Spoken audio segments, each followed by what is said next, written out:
Before we start, make sure to like, subscribe, and leave a comment with where and what time you're watching. That way, YouTube will keep showing you stories just like this one. Now let's begin. I used to work at a McDonald's out in a pretty isolated part of Oregon. This was about 6 years ago, back when I was 22 and trying to save up for college. It was one of those locations stuck between a gas station and an empty field, with barely any foot traffic after 9 p.m. Most nights were slow, and I'd close with just one other person, usually Kelsey, who was a year younger than me and had this dry sense of humor that made the shifts bearable. We didn't get many weirdos out there. Just the occasional traveler or someone from the highway looking for a late bite. Until that one night. That night that I still think about every time I pass a McDonald's, even in broad daylight. It was a Thursday, and I remember because I was doing drive-thru and Kelsey was cleaning out the shake machine, grumbling like always. Business had died down by 10:30 p.m. and we officially locked the doors at 11. That's when we noticed him, a man standing in the corner of the dining area staring out the window like he was waiting for someone. He had a puffy gray jacket, jeans that looked too clean, and this posture that didn't quite feel right. Rigid. Like he wasn't just standing, he was planted. I walked over and said, "Hey man, we're closed now." He didn't even look at me, just stayed there staring through the glass into the parking lot, like something was supposed to arrive. I repeated myself, a little firmer this time, and he finally blinked, gave a short nod, and walked out without saying a word. We watched him step into an older black Chevy Impala with no front plate, and just sit there. Lights off, engine running. Kelsey joked that maybe he got dumped or something, but I remember feeling uneasy. Like, something about the way he moved didn't feel human. Not robotic, just too smooth, too measured. We finished cleaning, shut off the lights, and stepped outside around 11:40. That's when we noticed he was still there. Same spot in his car. Not eating, not looking at his phone. Just sitting. When we locked the doors and turned to walk toward our cars, I glanced back. And he was standing outside his vehicle now, facing the building. Not moving. Like a damn statue. I remember feeling my mouth go dry. I whispered to Kelsey, "Don't look back again. Just get in your car." She did. We both drove off and texted each other when we got home. She sent me a laughing emoji and said something like, "Creepy but harmless, right?" I wanted to believe that. I really did. But something about the way he stood there, so still, so patient, it didn't sit right with me. And I swear to God that was just the beginning. 2 nights later I was home alone, watching some late-night show with the volume low, lights off, just winding down after work. I live on a quiet residential street, and my room faces the front yard. Around 1:15 a.m., I heard an engine outside. Slow, steady. Not unusual in itself, but something about it made me pause. I peeked through the blinds just a little. That same black Chevy Impala was parked across the street. No headlights. Engine still running. I couldn't see the driver clearly, but the shape in the front seat. It looked like him. Same slouched posture, like he was staring forward, waiting for something again. I froze. I didn't know what to do. Call the cops? What would I even say? I stood there for maybe 10 minutes, heart pounding, just watching. The car didn't move. Eventually, it pulled off slowly, like it wasn't in a rush at all, and disappeared down the road. I didn't sleep much that night. The next morning I texted Kelsey, half expecting her to laugh it off. But what she sent back made my stomach drop. Wait, he was at my house last night too. She said she saw the same car parked outside her apartment building just after midnight. She hadn't seen the man clearly, but it matched everything I saw. Same model, same behavior. Just waiting. We went straight to the police, told them everything about the guy in the store, the car, the fact that it came to both our homes. I wrote down the plate number, which I had memorized just from staring at it so long. 3XQ495. The officer typed it in, looked at the screen, and frowned. Then he tried again. Nothing.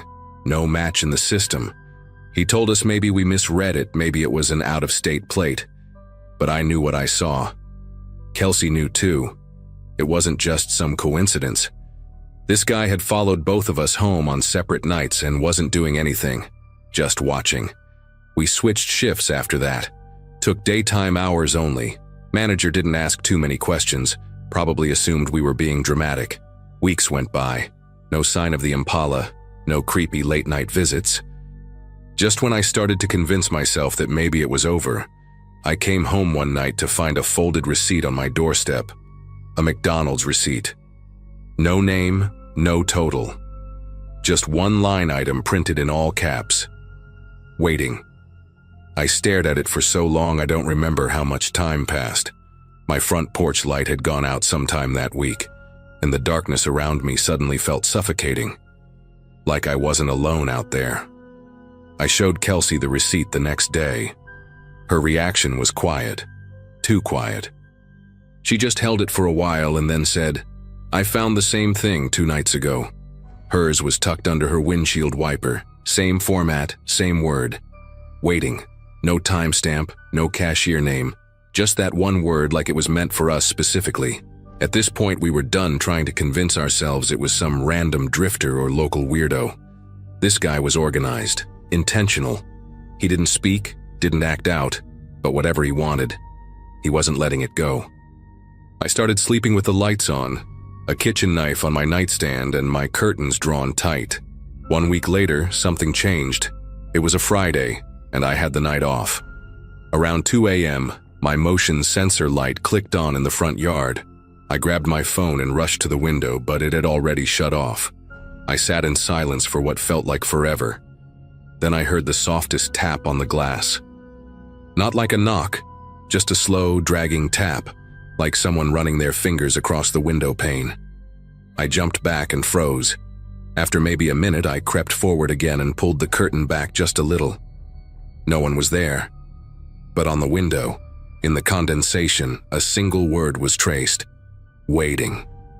I didn't breathe for a full minute. I was sure I was going to pass out. I called the police again. This time they came out with a flashlight and checked the perimeter, even went around to the backyard. Nothing. No footprints, no tire marks, just the word fading on the glass. They didn't take it seriously, told me to install a camera, said it was probably kids messing around. Kelsey and I considered moving, even quitting, but we both needed the job. We just tried to keep our heads down, hoping it would stop if we didn't engage. For a little while, it seemed like it worked. No more receipts. No car, no visits. Then Kelsey didn't show up for work one Monday. I texted her, no response, tried calling, straight to voicemail. I drove to her apartment that night. Her car was in the lot. Her lights were off. I knocked on her door, then pounded. Nothing. The next morning, I found out from her neighbor that she left town, just packed up and vanished overnight. No warning, no goodbye. I never saw her again. And the same day she disappeared, I found a second receipt on my windshield. This time it just said, "Now you." I didn't even drive home that night. I booked a motel 2 towns over and stayed there for a week. I ended up breaking my lease and moving in with my cousin in Washington for a few months. I didn't tell him the full story, just said I had some guy stalking me and needed a reset. I deleted all my socials, changed my number, even bought an old used Camry with cash so there'd be nothing tying me to my old address. For a while, I didn't even think about McDonald's or Kelsey or that black Impala. I slept better. I started to feel like maybe I'd escaped whatever this was. But you can't really unsee something like that, and you definitely can't unfeel it. That feeling of being watched by someone who never blinked, someone who never broke character. A month after settling in, I went out to grab groceries. Nothing unusual, until I came out of the store and saw a car idling 2 rows behind mine. Black Chevy Impala. Engine running, windows dark, no front plate. I don't know how long it had been there, or if I was just imagining things, but I didn't take any chances. I left the cart behind, jumped in my car, and drove straight back to the apartment. That night I slept with a baseball bat and a chair against the door. Nothing happened. No tapping, no note, no receipt. But I knew what I saw. And deep down, I knew it wasn't over. What finally made it stop? I'm not sure if it did stop or if I just became irrelevant to him. I moved again, this time across the country, got a new job, new name online, knew everything. I never saw the car again, never heard from Kelsey. It's like she dropped off the face of the earth. I still check forums sometimes, though, looking for someone else who's seen him. A black Impala, a man who waits after closing, a receipt with a word, anything. So far, nothing, just me. Sometimes I think it wasn't about us at all. That we just got too close to something he was waiting for, like we interrupted a ritual we didn't understand. I don't tell many people about this, but if you're reading this and you work late, somewhere quiet, somewhere forgotten, pay attention to the ones who don't order, don't talk, don't leave, especially if they're still there after closing, because some people aren't just waiting for food, they're waiting for you.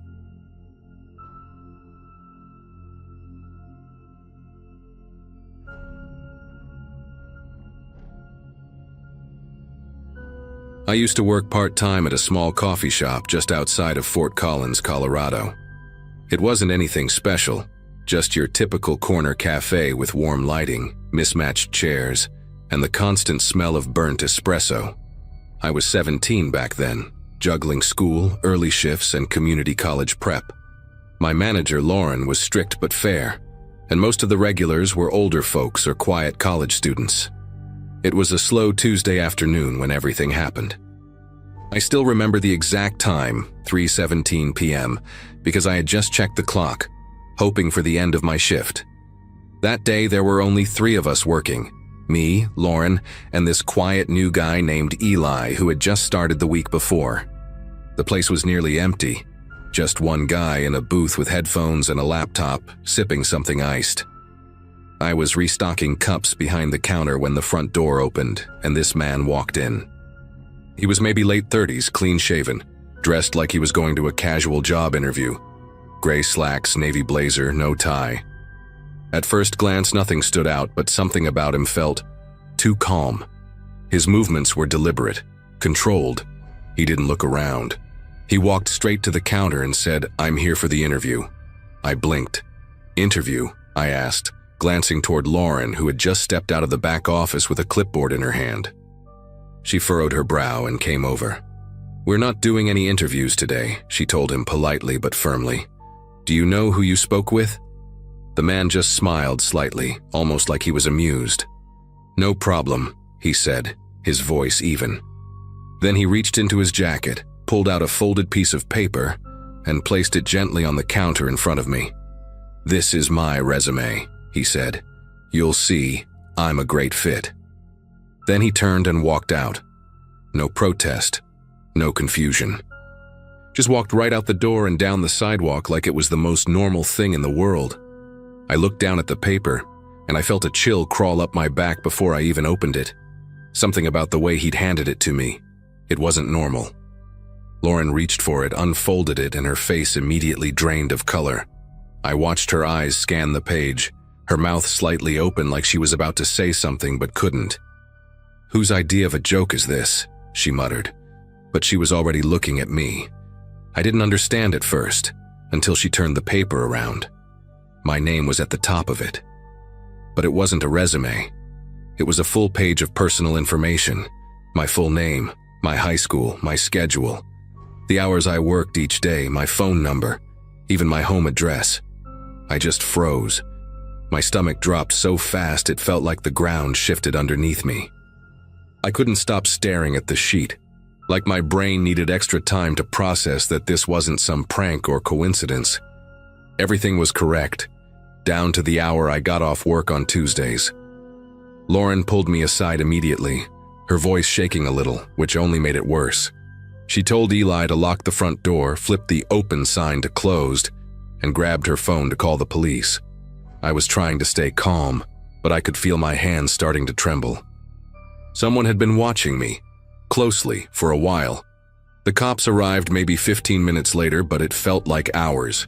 They asked me if I knew the man, if I had any exes, weird classmates, or someone who might want to scare me. I didn't. I wasn't dating anyone. I didn't go to parties. I mostly just worked, studied, and hung out with my dog. One officer took the paper and left to make copies while another stayed behind asking questions. But the thing that really stuck with me, what still makes my skin crawl to this day, was when the officer asked how the man had known exactly when I'd be working. "Do you post your work schedule online?" he asked. "Maybe in a group chat?" No, I didn't. It was handwritten on a notepad at home and emailed only to Lauren. That's it. They said they'd look into it, but I could tell they didn't have much to go on. No cameras caught the guy's face clearly enough, and he didn't touch anything besides the paper. No fingerprints, no real name. He hadn't made a threat technically, just dropped off a resume and left. Still, Lauren told me not to come in for the rest of the week just to be safe. My parents were freaked out, and my dad installed new locks and cameras that same night. I didn't sleep at all. I kept going over everything in my head, trying to remember if I had seen him before, if I had noticed someone watching me, following me to or from work. But there was nothing. No strange cars, no odd customers. Just that man. The next morning, I checked my email just out of habit and saw a new message in my inbox with no subject. The sender's name was just a string of numbers. I clicked it before I could talk myself out of it. The email was blank except for a single sentence. "You should really stop walking home alone." That's when I lost it. I showed my parents, who immediately called the cops again. But the email had been sent from a masked IP address, nothing traceable. They filed it as harassment and told us to stay alert. That afternoon, I officially quit the job. I didn't go back to the cafe, not even to pick up my last paycheck. I never saw the man again. But for weeks after that, I couldn't help but feel like he was still out there, watching. For a while, every noise outside made me jump. I started carrying pepper spray, changed my route home, and stopped using social media altogether. The police did follow up a few times, especially after we forwarded the email. But like before, there was no lead, no ID, no digital trail. My dad even drove me to school and work anytime I had to leave the house. I felt like my freedom had been stolen by a ghost. A very real, very calculated ghost. Someone who knew me better than I knew them. And that power imbalance, that's what terrified me the most. A couple weeks later, we got another knock at the door, but this time it was a detective. He said they'd found something. Not the guy, but a connection. The printer used to create the resume had been matched to a public library 3 towns over. It wasn't much, but it was something. They pulled security footage and saw the man, same clothes, same calm face, using a computer to print the sheet. He didn't use a library card, paid cash for printing, left right after. It felt like a dead end, until one of the officers made a quiet comment that stuck with me. This wasn't random. He didn't just pick you out of nowhere. And that's what haunted me the longest. The idea that maybe I had been chosen, that maybe I crossed his path somehow and never even knew it. A store, a bus, a gas station. One moment, one glance, and I became a target. I never got another email, never saw him again, and eventually the calls from the detective stopped too. Life slowly returned to normal, but I wasn't the same. I still check over my shoulder. I still get chills if a stranger stares too long. I think the worst part is never getting closure. Just knowing that he's still out there somewhere. Maybe he moved on, or maybe he's just waiting for someone else to interview. It's been over 3 years since that day. I've changed towns, finished school, and started fresh, but I still have the original resume, laminated and tucked in a locked drawer. People always ask me why I kept it. The truth is, I think I need it. I need the reminder that not all danger comes loud or fast. Sometimes it walks in smiling, says all the right things, and leaves a piece of paper on the counter.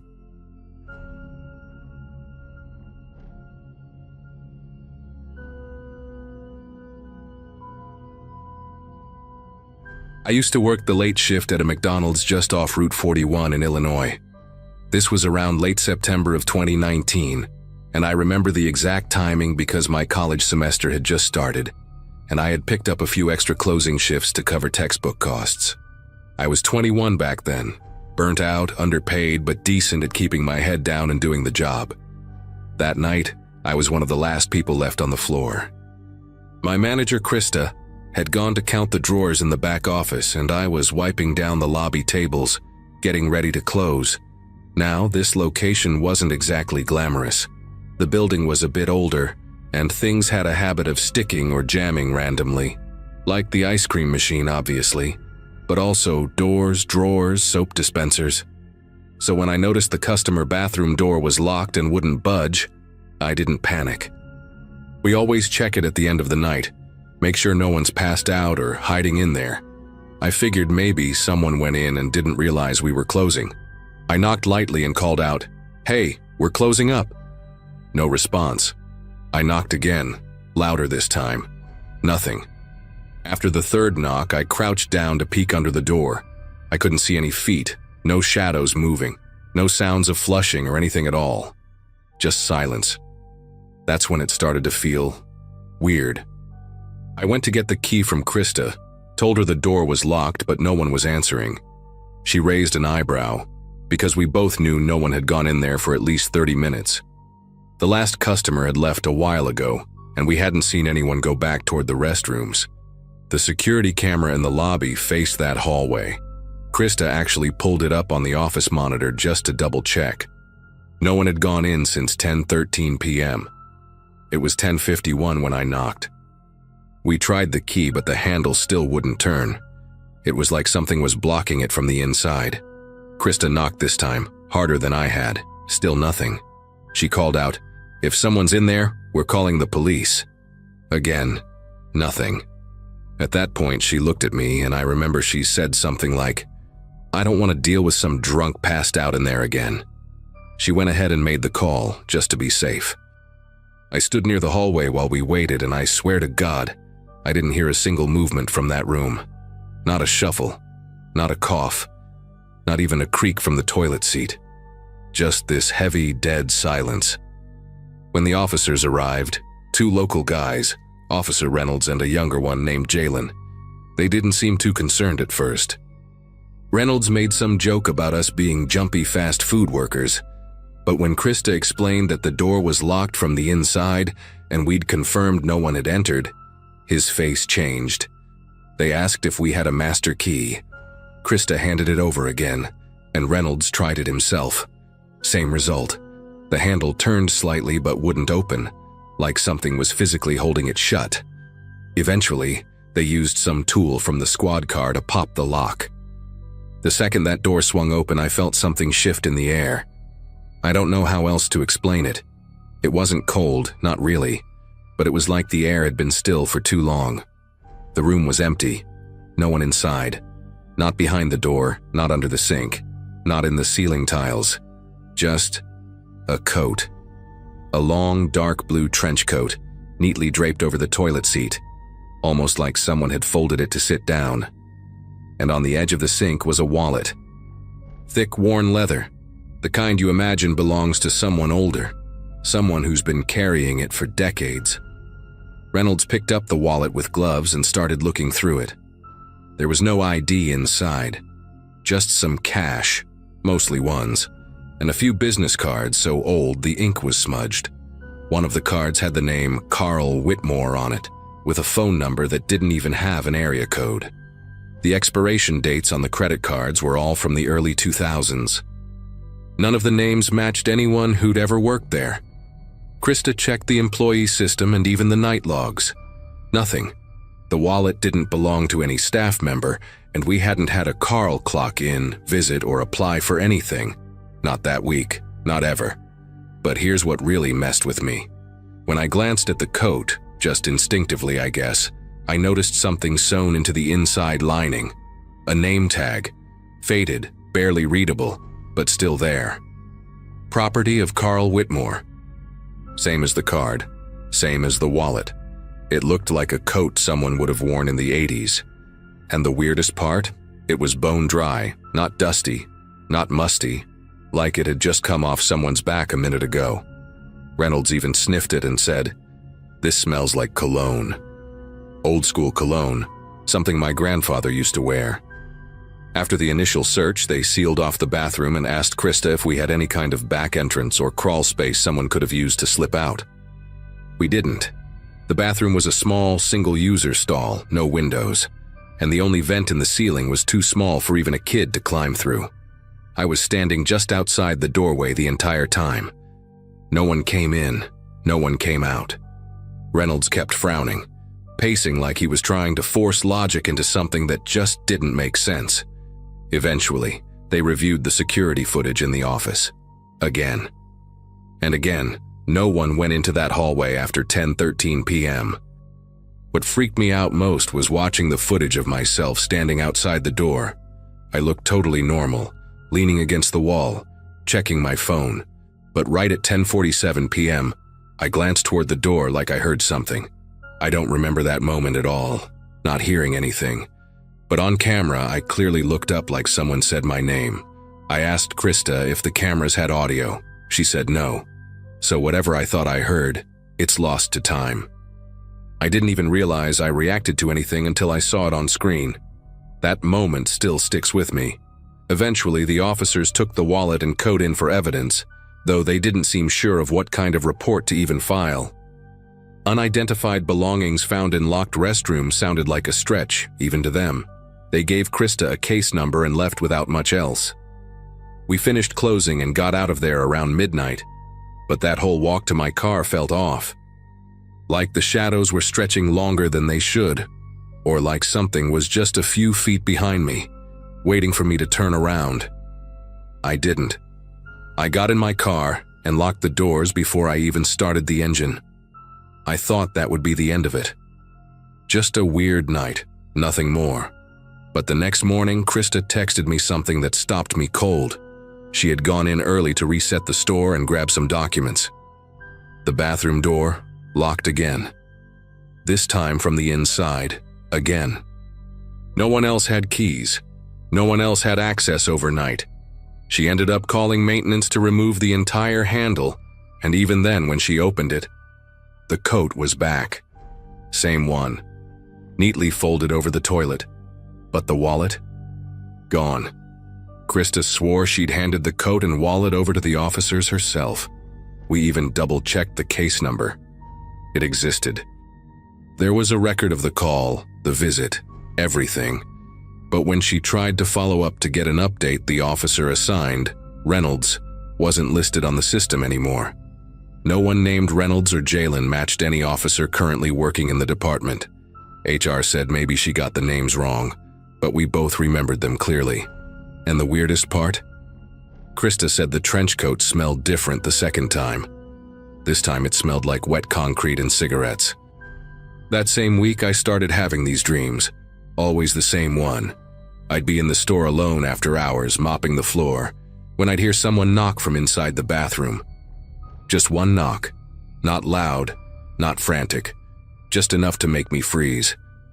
In the dream, I'd go to open it, and right before I touched the handle, I'd wake up. Every single time. It happened for almost 2 weeks straight. I stopped sleeping through the night. I started leaving the store early, faking stomach issues, headaches, anything not to close alone again. Krista never said anything, but I think she was doing the same thing. She started leaving before her shift was technically over. We eventually stopped using that bathroom. Krista told corporate it had a faulty lock and sealed it off for renovations. They never followed up. Months passed and nothing else happened, but the door stayed locked. And even though I transferred stores about 6 months later, I still think about that coat. I still think about how I know no one walked in, how I saw that hallway was empty, how it was locked from the inside twice, with different results each time. And that coat just kept showing up. I don't know what that was, I don't pretend to understand it. But here's the part I never told anyone, not even Krista. About a month after I left, I found something in the trunk of my car. Folded and pressed flat against the carpet was that same business card, same yellowing edges, same ink-faded name, Carl Whitmore. I didn't take anything from the wallet. I didn't touch the coat, I swear. But somehow that card ended up in my trunk. I still keep it tucked in an envelope in the back of my desk drawer. I haven't told anyone else until now, and I don't know what it means. I just know that door was never supposed to open.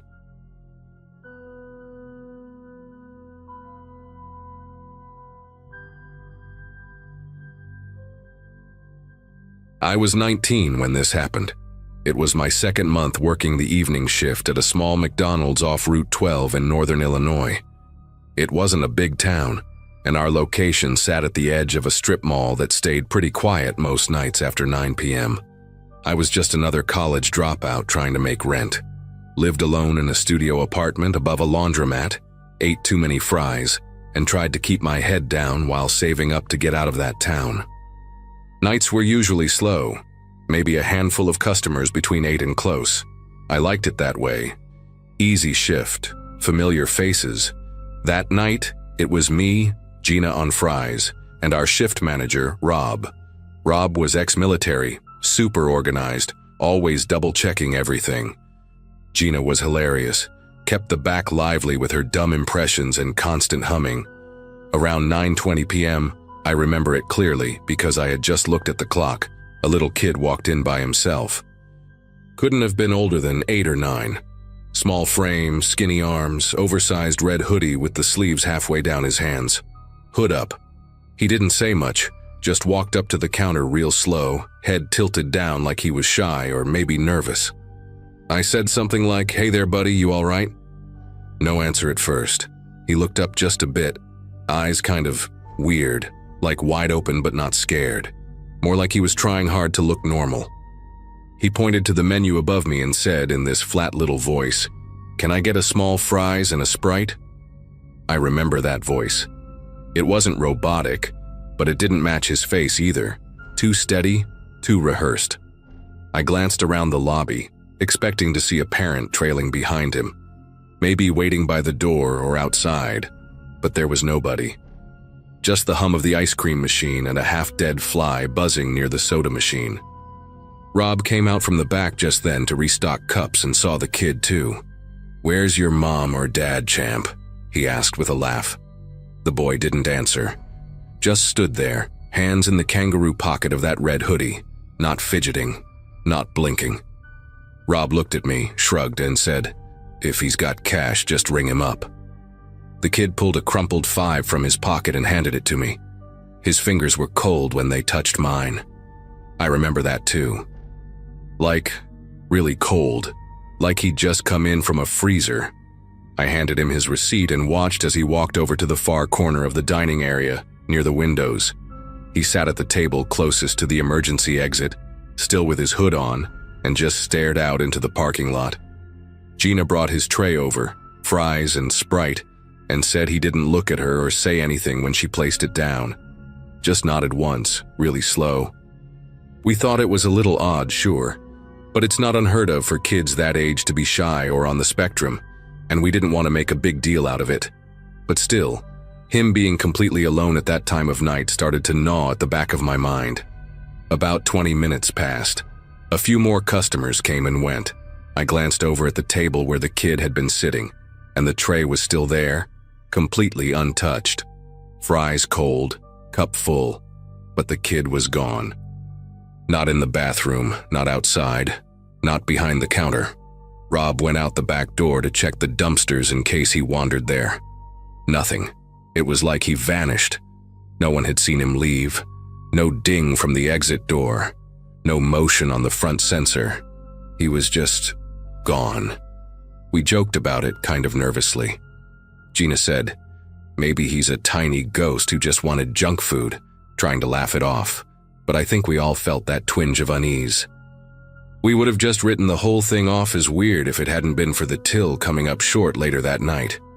Rob ran the end-of-day report and realized the drawer was missing $5. Exactly 5. I remembered the crumpled bill the kid had handed me and said, maybe I forgot to enter it. But I checked the POS. Nothing had been logged for his order. No small fries, no Sprite, no cash payment. Rob double-checked the timestamps and the register logs. Nothing. As if I'd never rung him up at all. That's when Rob decided to pull the security footage. We had 3 cameras covering the lobby, one facing the counter, one above the self-serve drinks, and one pointing at the front doors. I was standing behind him as he scrubbed through the feed. You could see me at the counter around 9:20. You could see me talking, holding my hand out to take the cash. You could even see Gina walking over with a tray of food. But the boy? The table? The red hoodie? Nothing. In every angle I was talking to thin air. At first we thought the footage had glitched. Rob even said, maybe the camera didn't catch the angle right, but that made no sense. 3 separate feeds, all from different perspectives, and in every one I looked like a complete idiot talking to no one. Even Gina handing over the tray looked strange, like she was placing it gently on the table for an invisible person. She turned pale watching it. "That's not possible," she said quietly, arms folded tight across her chest. "I saw him, I talked to him." And we all had. There was no doubt in our minds. We remembered what he wore. We remembered his voice, his cold fingers, the fries he never touched. Rob tried to be rational about it, said maybe it was a prank, that maybe someone had tampered with the footage. But come on, who would go through the effort of editing 3 live feeds from a crappy fast food joint just to erase a little kid? And more importantly, why? That same night, I remember going outside and checking around the building again, even though we'd already done it. I had this weird pressure in my chest, like I needed to see something, anything, to prove to myself he was real. But the parking lot was dead. Just the buzzing streetlights and the occasional rustle of wind through the empty cart corral from the grocery store next door. The next day, Rob called corporate just to report the till issue and mentioned the weird discrepancy on the footage. They chalked it up to a technical error and told him to reset the system. That was it. No follow-up, no questions. Like it wasn't even worth a second look. But I couldn't shake it. For weeks after that, I kept watching the door during every shift, half hoping and half dreading that the kid would walk in again. He never did. But I swear, a few nights later, right before closing, I saw a small smear on that same corner table, like someone had dragged cold, greasy fingers across the surface. There hadn't been any dine-ins all night. I wiped it clean without saying anything. But here's the thing that still messes with my head. A couple months later, I was chatting with a new hire named Julia. Totally random conversation. I said something like, "Weirdest thing you've seen here yet?" And without missing a beat, she said, "Last week, this little boy came in by himself, super quiet, and ordered fries and a Sprite. But when I checked the tape later, he wasn't on it. Thought I was losing it." My stomach dropped. I didn't say a word. Just nodded, slowly. 'Cause how do you even begin to explain something like that? I never told Julia what had happened to me. I think part of me didn't want to confirm it. Like if I said it out loud, it would make it more real, and I was still clinging to the idea that maybe I'd imagined it somehow. But I started paying attention after that. Quiet little kids, red hoodies, untouched trays, and every now and then, someone, usually a new hire, would mention a weird customer that didn't show up on the cameras. Always alone, always around the same time. Sometimes fries, sometimes just a drink, but always that same stillness, that same cold silence. A few months later, Rob transferred to a different location, and Gina quit. I hung around for another year, always feeling like the air in that place got heavier after 9 p.m. I never saw the kid again, not really. But every time the door chimed late at night, I'd glance up just a little too fast. I'd listen for that steady, flat voice. I'd feel for that cold air brushing against my fingers. Nothing ever came of it, and maybe nothing ever will. But to this day, whenever I count my drawer and come up $5 short, I don't panic. I just wipe the counter, glance at the corner table, and say under my breath, "Hope you got what you came for, kid."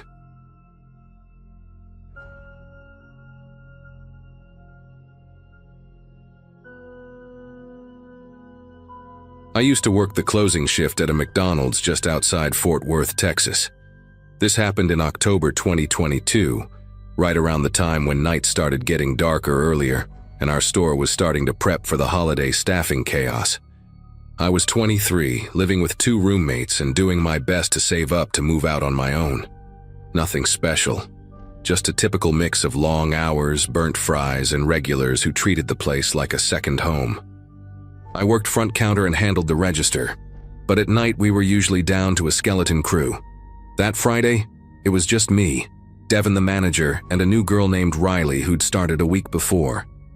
The night had been slow and we were counting down the minutes till close when this guy walked in. He didn't look like much. Late 30s, maybe early 40s, average build, shaved head, gray hoodie with a faded Pepsi logo on it. He had that kind of quiet presence that you forget the second he walks past you. He ordered a small fries and a water, paid in cash, and took a seat by the windows near the play area. At first, nothing felt weird. We get late-night loners all the time. Some just need a warm place to sit for a bit. But maybe 20 minutes in, Riley nudged me and whispered, "He's not eating." I glanced over and yeah, his fries were untouched. But what stood out more was how he was holding his phone. It wasn't like he was texting or scrolling. He had the camera open and was slowly, deliberately, panning across the room like he was filming a movie. He'd move it from one end of the dining area to the other, hold it still, lower it, then bring it back up again. And he'd repeat it. No sound, no expression, just those quiet, calculated sweeps of the camera. At one point, he even lifted it above his shoulder like he was trying to get an overhead shot. I said something to Devin and I could tell it annoyed him. He muttered something like, "Damn weirdos," and went over to talk to the guy. I watched the whole thing from behind the counter. Devin kept his cool, just leaned over and asked if the guy needed anything else, said we were about to clean the lobby. The guy smiled, polite, almost robotic, and just nodded. He stood up, grabbed his phone, and without saying a word, walked out the front doors. Didn't even take his fries. Devin locked the doors behind him, shook his head, and said, "Some people just want to be creepy." We all laughed it off at the time. Riley looked a little shaken, but I told her it was probably just some wannabe TikToker doing a prank. I honestly thought that would be the end of it. Around 11:45 p.m., we started closing duties. I was wiping down the booths, Riley was restocking sauces, and Devin was in the back counting the till. The lobby was dim, just the overhead lights buzzing softly. I remember Riley asking if we should report the guy, but Devin brushed it off. "Unless he comes back or does something," he said. "What do we even say? He filmed a few tables and left?" And I agreed at the time. We've had people live stream from inside, record TikToks, even film music videos without permission. It's annoying, but it happens. Still, something about this one felt different. It wasn't the filming, it was the way he did it. Focused, calm. Like he had a purpose and it wasn't entertainment. Around midnight, Devin pulled out his phone while we were all sitting near the front waiting for his ride. He was scrolling Reddit. He's always on those local threads where people post weird stuff from around town. Suddenly he froze. I looked up and saw his expression shift. Not shocked, not scared, just blank. Like his brain didn't know how to process what he was seeing. He turned the phone toward me and said, "Dude, look at this." It was a thread on our Fort Worth Nocturnal, some niche local subreddit I'd never heard of. The title was, "McDonald's Night Staff, October 14th. That was tonight. The thread had only been up for about an hour. And the post, it was filled with photos. Not just blurry, random pics, these were clear, focused shots from inside our restaurant. One was of Riley bent over the sauce drawer. Another was Devin at the back office door. And one of me, behind the counter, mid-yawn.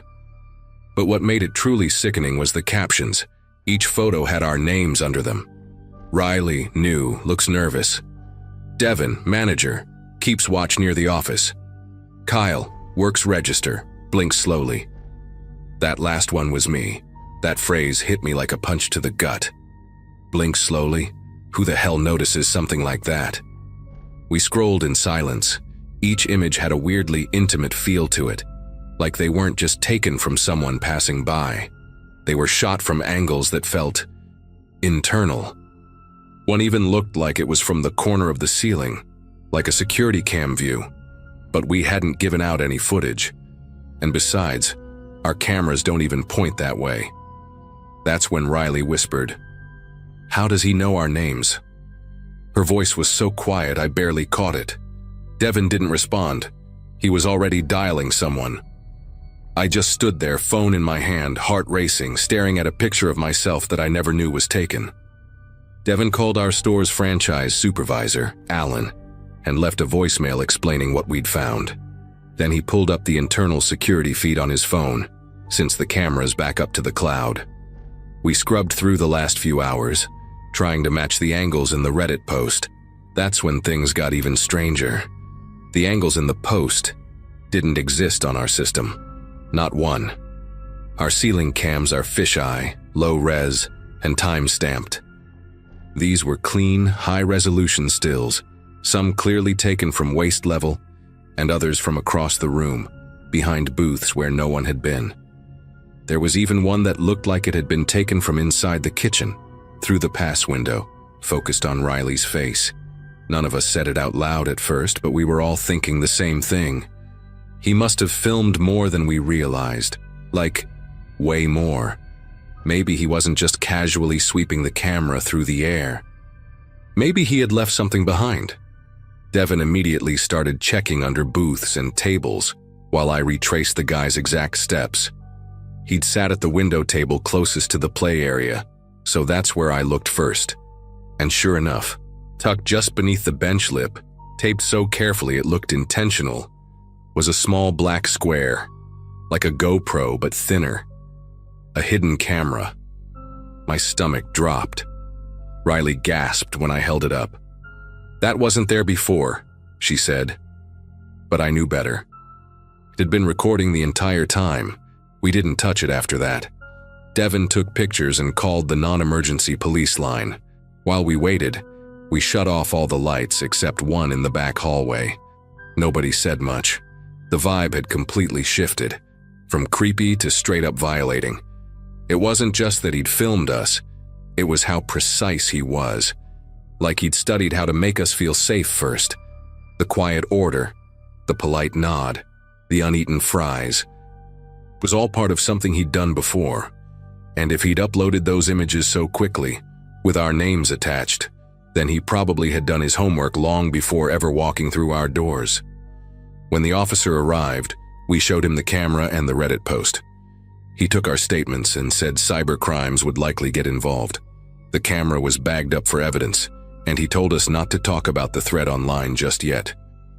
Before he left, I asked something I wasn't sure I even wanted the answer to. How could he have known our names?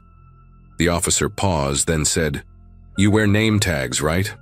And yeah, we do, but not last names. The post used our full names. Devin's legal first and last. Riley's full name spelled correctly, even though her name tag just said Rye. And mine, including the middle initial that isn't even on my work documents. That's when I knew this wasn't random. He had picked us. I didn't sleep that night.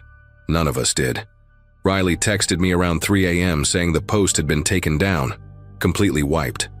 No account name, no cached link, nothing. Like it never existed.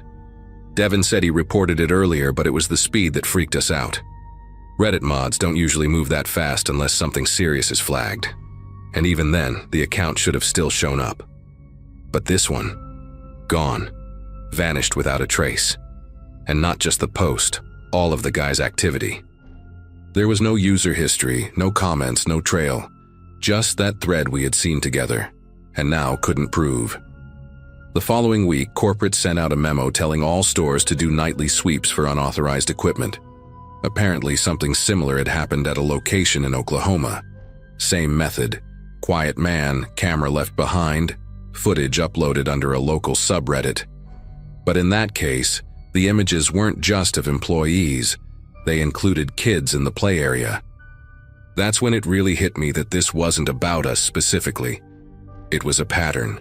Someone, or a group, was collecting images from inside fast food restaurants like they were building a database, and we'd stumbled right into it. I ended up quitting McDonald's a month later. I told myself it was because I found a better paying job at a tire shop, which was true, but it wasn't the full reason. Ever since that night, I started noticing people differently. Anyone alone with a phone. Anyone who sat too long without eating. Anyone who stared a little too hard at the counter. I became hyper-aware of how exposed we are in places we think are routine. Places where we feel safe just because they're bright, public, and full of cameras. But what good are cameras if the ones watching aren't the ones protecting you?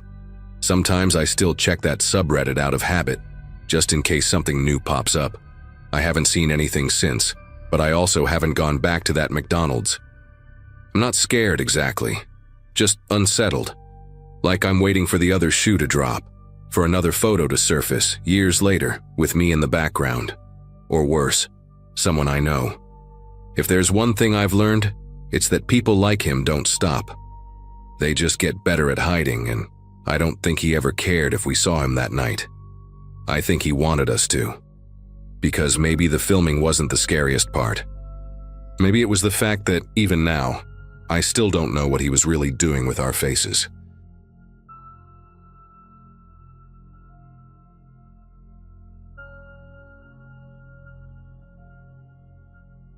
I started working at this McDonald's back in the summer of 2019. I had just turned 21, trying to get my life together after dropping out of community college. Nothing dramatic, just drifting, I guess. My friend Brandon worked there and said they needed someone for the afternoon shifts, mostly prepping and cleaning up during the lulls between the lunch and dinner rush. I wasn't thrilled, but I needed money and a reason to get out of bed. The place was just off the highway, kind of isolated. The kind of McDonald's where truckers came through and the drive-thru never stopped talking. The crew was small, mostly regulars who'd worked there forever. I was the new guy, trying not to get in the way. It was my third day. I remember that specifically because I had just gotten my own locker code and finally didn't have to ask the shift lead every time I needed to drop off my phone. That afternoon was weirdly slow. No buses, no kids from the school down the street. Just this quiet, almost unnatural calm. Around 3:20, right after I finished wiping down the drink station, I went back to the break room to grab a quick snack before restocking sauces. The room is small, white walls, microwave, metal table with mismatched chairs.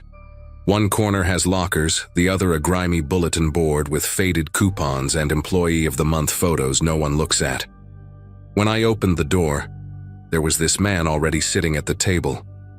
Just sitting there, totally relaxed, eating fries from one of our red containers. He wasn't in uniform. No name tag, no hat. He had on this worn-out black hoodie, sleeves pushed up, jeans with a rip at the knee.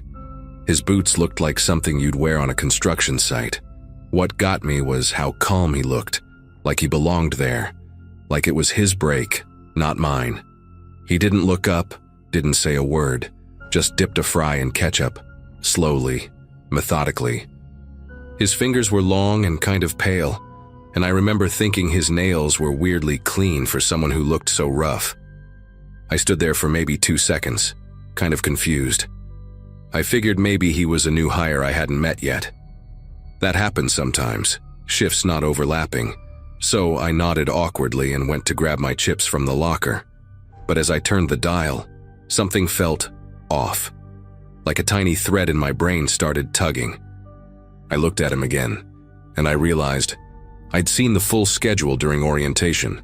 There were no new hires besides me that week, and no guy like this on the board. Still, I didn't say anything. I just sat down across from him, trying not to stare, trying to act normal. We sat there in silence for maybe a minute. I kept glancing at him, trying to catch any kind of vibe. Was he stoned? Homeless? Just a friend of an employee waiting around? But none of it really fit. He looked too clean to be living on the street, too quiet to be high.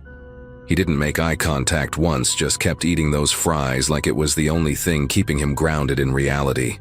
No phone, no drink, no tray. Just a small pile of fries on a napkin, and the slow, steady dipping motion. Every now and then he'd lick the ketchup off his finger like it was some kind of ritual. I tried to make small talk. Slow day, huh? But he didn't even blink. That's when my shift lead Ashley opened the door behind me. She was carrying 2 boxes of sauce packets and stopped mid-step, "Who's that?" she asked, not even trying to lower her voice. I turned to answer her, but when I looked back at the table, he was gone. Just like that. No sound, no door creaking. The chair was still pulled out, but the guy was nowhere. I swear I didn't hear him get up. Ashley walked past me, annoyed now, checking the hallway and even opening the supply closet. Nothing. She asked if I was messing with her. I didn't even know how to respond.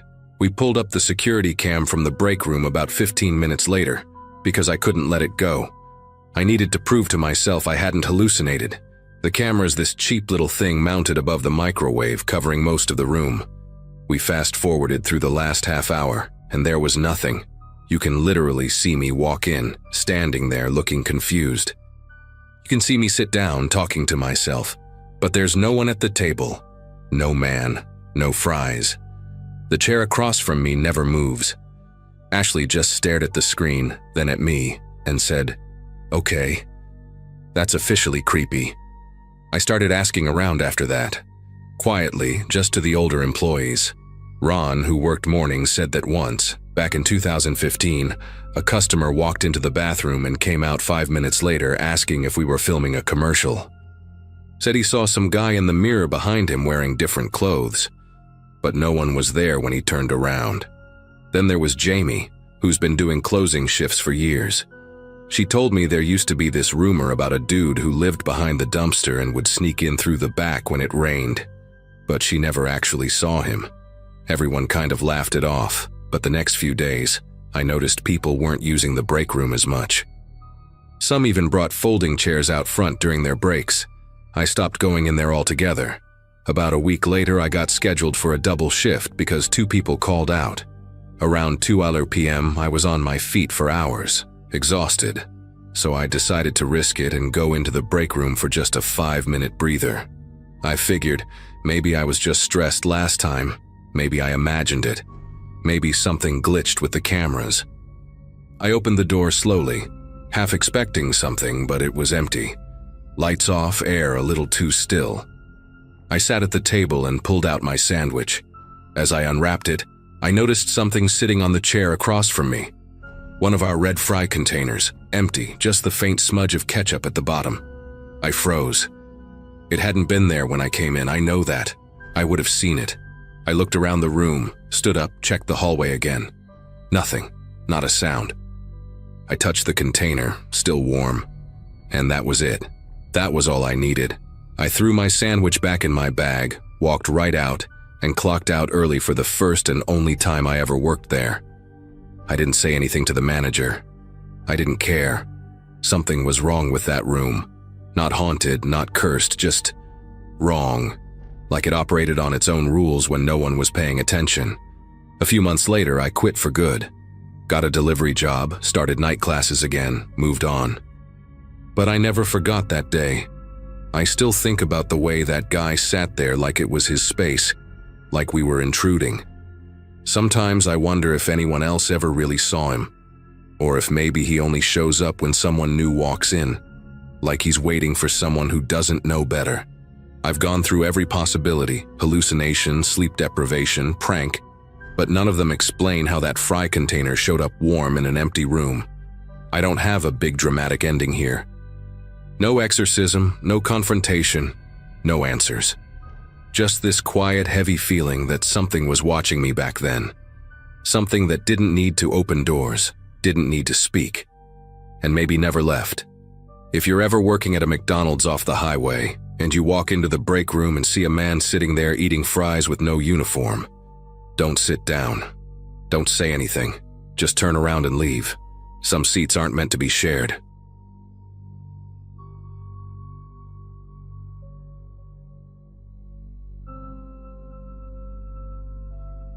I used to work at a McDonald's just off Highway 41, not far from a string of motels and truck stops. This was around 2017, in late fall. I was 22 at the time, doing the evening shift from 4 p.m. to midnight, Monday through Friday. It was one of those stretches in my life where everything felt like it was on pause. Dropped out of college, living with my cousin, trying to figure things out. Most nights were uneventful. Fries, mop buckets, managers yelling about headsets not working. But that guy changed how I looked at every stranger who walks into a place like that. He started coming in about a week before Halloween. Tall guy, maybe mid-40s, always in a brown windbreaker no matter the weather. Clean-shaven, kinda gaunt, with the kind of tired eyes that didn't blink much. He never spoke more than he had to, just asked for a small coffee, no cream, no sugar, and paid with exact change. He always came in between 7:30 and 7:45. Every single night. He never used the drive-thru, always dined in, and always sat at the same table, booth near the back to the left of the soda machine, facing directly toward the front entrance and the hallway to the bathrooms and employee area. At first, no one thought anything of it. Regulars are just part of the routine in fast food. You get old-timers, bored dudes on break, even folks without a place to go who just want a warm seat and a refillable drink. But what made this guy different, besides never speaking to anyone and never ordering food, was how still he sat. Not scrolling on his phone, not writing or reading. He just watched. Not in a creepy, leering way. He didn't seem interested in anyone specifically. Just watched the door. If someone came in, his eyes followed. If the bathroom hallway door opened, he subtly shifted to track it in his peripheral. I started to notice other things. He never leaned back. Always upright, both feet planted. His hands would rest on the table, palms down, unless he was sipping his coffee, which he did very slowly. The moment a kid started crying or someone laughed too loud, his shoulders would tense for a second. One time, a group of teenagers burst in loudly around 8's ears and his hand twitched toward his jacket pocket before he relaxed. That caught my eye. I told myself maybe he had anxiety. Maybe he was a vet. I tried not to assume the worst. But something about him made the whole place feel colder when he was there. Even the fryers seemed quieter. It got to a point where the crew started making jokes about him. Jackie, the girl who worked front counter with me, started calling him Exit Man. Our manager, Tom, who never paid attention to anything unless it cost the store money, said as long as he wasn't loitering past closing, we should let him be. But I couldn't stop thinking about how calculated he seemed. I tested a theory one night and sat in his booth during my break just to see. Sure enough, he came in, paused when he saw me in his usual spot, and then left. Didn't even come inside. The next night, he was back, and the booth was open. He sat down like nothing had happened. That was when the tension really kicked in for me. This wasn't just a habit, it was a pattern. Another night, I decided to hang around after my shift ended. Jackie had already gone home and Tom was locked in the office pretending to do payroll. I grabbed a mop, just to look busy, and watched him from behind the counter. It was around 11:30. Most of the lights were already off in the dining area, just the overhead fluorescents buzzing near the register. He took longer to drink his coffee that night. And then he did something different. He got up, walked toward the hallway slowly, glanced at the bathrooms, and then peeked into the space where we stored the mop sink and dry storage. He didn't touch anything, just looked. Then he walked back to his table, grabbed his cup, and left without a word. That was the first time I felt something close to fear. Not unease, not curiosity, straight up fear, because that wasn't the behavior of someone killing time or nursing coffee. That was someone studying, scanning, looking for something or someone. I told Tom about it the next day, but he just shrugged and said, if he touches anything or bothers someone, we'll trespass him. Otherwise, not our problem. But it felt like our problem. I started noticing he would check the windows too, subtle glances toward the drive-thru side, like he was mentally timing things. Jackie said I was overthinking it, but even she started walking to her car faster at night. And then came that one night, the one I'll never forget. It was a Thursday, rainy. Business was slow. By 10:45, the dining area was nearly empty, just me, Jackie, and our cleaner, Luis, who barely spoke English and kept to himself. Exit Man came in right on time, same as always. Ordered his coffee, sat down, didn't speak. But this time, about 15 minutes later, he suddenly got up and left without finishing it. No eye contact, no hesitation. Just got up and walked out the front door. That alone wouldn't have been so weird. Except about an hour later, when we were wiping down tables and stacking chairs, I lifted the edge of his usual table, and something caught on the underside. A piece of paper. It was taped underneath, carefully and neatly, like it had been there a while without anyone noticing. I peeled it off and unfolded it on the counter. It was a floor plan, our restaurant's exact layout. Not a sketch, but an actual printed blueprint, like something out of a construction permit or fire inspection file. It had all the exits marked in red ink, and next to each one were handwritten notations. Main door, 6.8 sec. Rear hall to kitchen, 4.3 sec. Employee side exit, 7.1 sec. Every route had a number, every turn, every possible exit path. He had timed them. I swear my chest tightened like I couldn't breathe for a second.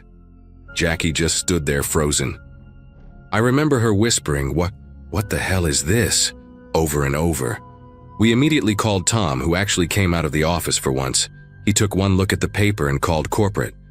They told us to notify the police. Cops showed up maybe 20 minutes later, asked us questions, took the paper, pulled the security footage. They asked if he ever talked to kids, if he ever followed anyone to their car. We said no. He never talked to anyone. Just watched. They said it might be nothing, but to keep an eye out. Nothing ever came of it. No arrest, no follow-up. We never saw that man again after that night. Not once. He vanished just as quietly as he showed up. For weeks after, I kept thinking he'd walk back in, that he'd change his appearance, sit in a different booth, test us. But he didn't. Still, I caught myself watching the door every time the chime went off. Jackie ended up quitting a few months later. Said she couldn't handle the late shifts anymore. I don't blame her. I stayed for another year, but I never really felt at ease again, especially not during close. Every time I heard a car pull into the lot, I braced myself. I even started parking closer to the building just in case I needed to run. To this day, I still don't know what his plan was. Maybe he was planning a robbery, or waiting for someone specific. Maybe he was just preparing for something. But the way he clocked every exit, the way he always faced the doors, always showed up at the same time. That wasn't random. That was rehearsed. That was intentional. Whatever it was, I'm just glad we found that paper before anything happened. Or maybe something was supposed to happen that night, and for some reason, he changed his mind.